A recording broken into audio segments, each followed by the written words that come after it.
Sir ये जो आप 3 साल का डिप्लोमा का जो आप एडवर्टाइजमेंट कर रहे हैं सर इसकी तस्वीर बताइए कि क्या है। जी देखिए, ये एक नामी की गाकुइन है जापान में, और इनका प्रोग्राम ये है कि 3 साल का डिस्टेंस लर्निंग प्रोग्राम, यानी 3 साल तक आप हमारे पास लैंग्वेज सीखेंगी, 1 साल लैंग्वेज सीखेंगी और फिर 2 साल का डिप्लोमा करेंगे किसी भी प्रोफेशनल फैकल्टी में। इनके एफिलिएशन है 9 से ज़्यादा यूनिवर्सिटीज़ हैं इनकी जापान में, उनसे इनकी एफिलिएशन है।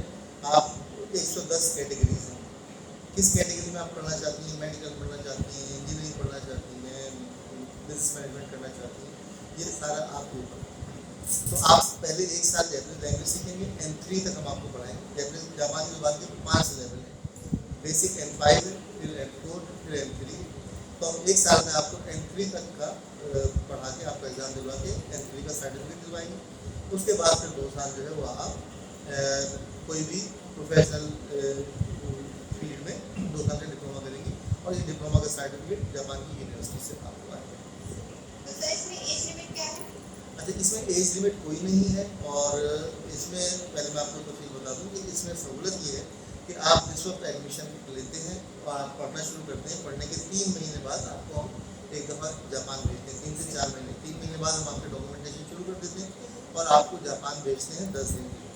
तो साल भर में आप कम से कम 3 दफ़ा जापान जाते हैं, हर 4 मंथ के बाद हर 4 महीने के बाद आप जापान जाते हैं। तो अगर आप 3 साल तक हमसे पढ़ते हैं तो आप कम से कम 9-10 दफ़ा जापान होके आते हैं, 10-10 दिन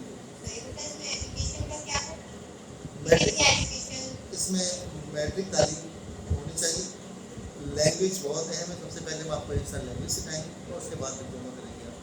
अच्छा, इसमें अक्सर ये होता है कि जब आप N3 तक पढ़ लेते हैं तो आप जापान में पाकिस्तानियों के लिए बहुत सारे प्रोग्राम खुले हुए हैं, वर्क वीज़ा शुरू होने वाला है।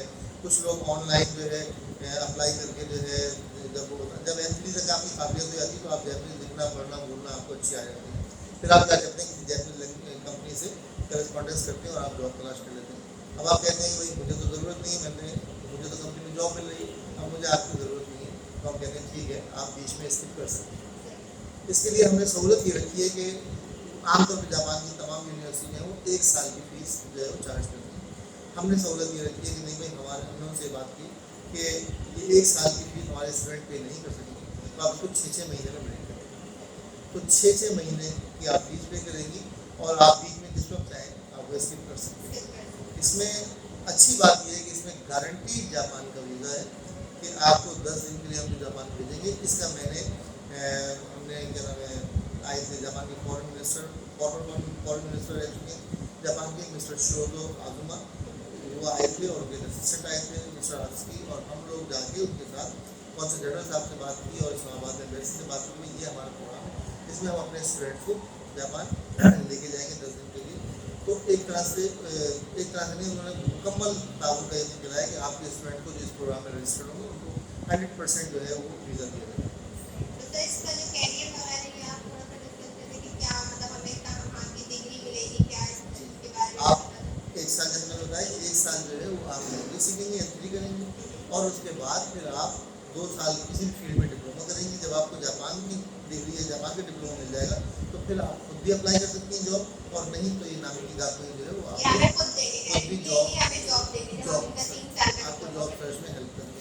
तो हमें इसमें लैंग्वेज की भी वो मिलते रहेंगे सर्टिफिकेट, और इसके अलावा जिस चीज़ में हम डिप्लोमा कर देंगे उसके लिए मिलेगी। एग्जैक्टली, आपको लैंग्वेज का हम N5 को पास करवाएंगे, फिर N3 पास करवाएंगे, फिर N5, फिर N4, फिर N3, इस तरह से हम आपको 3 लेवल पास करवाएंगे और आपको सर्टिफिकेट इंटरनेशनल स्टैंडर्ड के JLCT या JLPT के आपको एग्जाम दिलवा के आपको सर्टिफिकेट मिलते रहेंगे।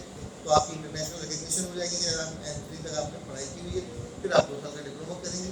अगर आप चाहेंगी कि नहीं कि मैंने 2 साल का डिप्लोमा नहीं करना, मुझे कहीं जॉब मिल गई है, तो अच्छी ऑफर हो गई है, तो आप बीच में लैंग्वेज सीखने के बाद तो इसमें तो कोई टाइम पीरियड नहीं है, हमें 1 मंथ पहले बताना होगा, हम एकदम बोल सकते हैं कि हम ये छोड़ देंगे। आप जिस वक्त चाहें छोड़ रहे हैं, 2 महीने तो आप खत्म करें, 6 महीने की फीस देंगे आपको, तो वो मंथ करके फिर हम छोड़ सकते आप हैं। बीच में कोई कर सकते हैं।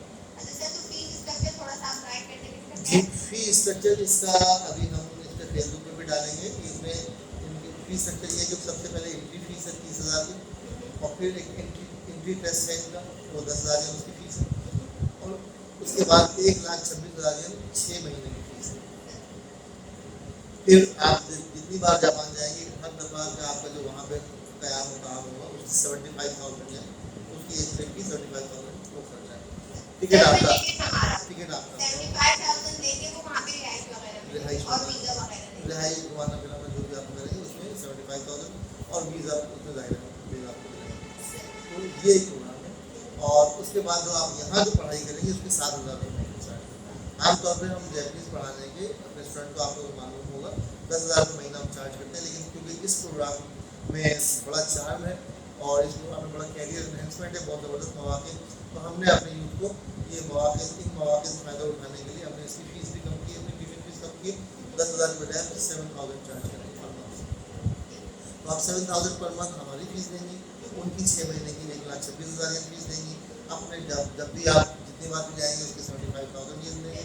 और इसमें है कि हम 4 मंथ बाद लाजमी जाएंगे, इसमें ये नहीं कि वीजा लाजमी लगेगा। वीज़ा की 100% गारंटी, कोई इसमें ऐसा नहीं है कि आप वीज़ा नहीं मिलेगा, 100% गारंटी। मतलब जो आपने एंट्री टेस्ट का किया तो उसमें मतलब वो क्या एंट्री टेस्ट एक तरह से वो चेक करते हैं, हाँ जी ऐसा तो नहीं है बिल्कुल ही डब है ये, थोड़ा सा लैंग्वेज के रिगार्डिंग थोड़ा सा लैंग्वेज मैथ से जो सवाल पूछती है, छोटे मोटे इंग्लिश से जो सवाल पूछती है, कोई ऐसा कोई खास एंट्री टेस्ट ऐसा कोई मुश्किल नहीं है। असल में आपकी पर्सनैलिटी चेक होगी, वो एंट्री टेस्ट के उसको एंट्री टेस्ट नहीं कहना चाहिए मेरे हिसाब से, एक पर्सनैलिटी चेक है कि आपकी पर्सनैलिटी कैसी है, आप कहीं जापान जाके कोई प्रॉब्लम तो नहीं। और वो जो हमें जापान बुलाएंगे तो वहाँ जाके तो हमसे टेस्ट वगैरह लेंगे जो हम पढ़े होंगे उसके या कैसी माहौल को देखने के लिए। सिर्फ आपको जापान में एक टूर लगाना है 10 दिन का, आप उनका स्कूल देखेंगे, कुछ यूनिवर्सिटी के चक्कर लगाएंगे और कुछ इधर उधर घुमाएंगे आपको 10 दिन। बेसिकली आपको जापान के माहौल से यूज टू करने के लिए, आदि बनाने के लिए इसलिए वो 10 इससे आपको इससे एडवांटेज आपको ये हो कि आपका पासपोर्ट बहुत भारी हो जाएगा। एकदम से जापान की एक साल में 3 दफ़ा टूर लगा लेगा आपको जापान की, आपके पाकिस्तानी पासपोर्ट की आपको बहुत अहमियत हो जाएगी। और उसके बाद आपको जब जापान की 1 साल बाद आप जब एंट्री करके जब जापान जाएंगे आप, तो आपका विजन ही कुछ और होगा, आपको लैंग्वेज पे अबूर हासिल होगा, तो आप वहाँ किसी कंपनी में जाके जॉब वगैरह अप्लाई कर सकते हैं। आप अगर वो कंपनी आपको ऑफर कर देती तो आप बीच में क्विट करना चाहें, बीच में क्विट कर सकते हैं। तो ये सारी सहूलत जो है इस प्रोग्राम में बहुत ज़बरदस्त है और मैं समझता हूँ कि हमारे यूथ को जो है अगर अफोर्ड कर सकते हो तो हर शख्स को ये इसमें वो करना चाहिए कि जापान में बेतहाशा जॉब है, बेतहाशा कैरियर के डेवलपमेंट की अपॉर्चुनिटीज़ हैं, इनसे आप सबको फायदा होगा। सर ये 9 हमें लाजमी मैट्रिक होनी चाहिए 9 के स्टूडेंट्स के लिए नहीं 9 नहीं है, मैट्रिक पास होना चाहिए, एज की कोई कैद नहीं, कोई भी एज हो।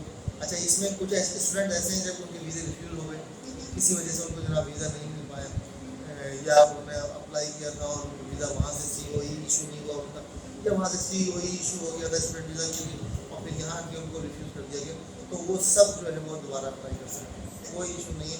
हम उनके तमाम स्टूडेंट के जो यहाँ पे पढ़ेंगे इस प्रोग्राम में शामिल होंगे उनकी 100% वीज़ा की गारंटी हम और इसमें एज लिमिट भी कोई नहीं। कोई एज नहीं। तो ये एक ज़बरदस्त प्रोग्राम है, हर उस सबको फ़ायदा उठाना चाहिए जो अफोर्ड कर सकते हैं।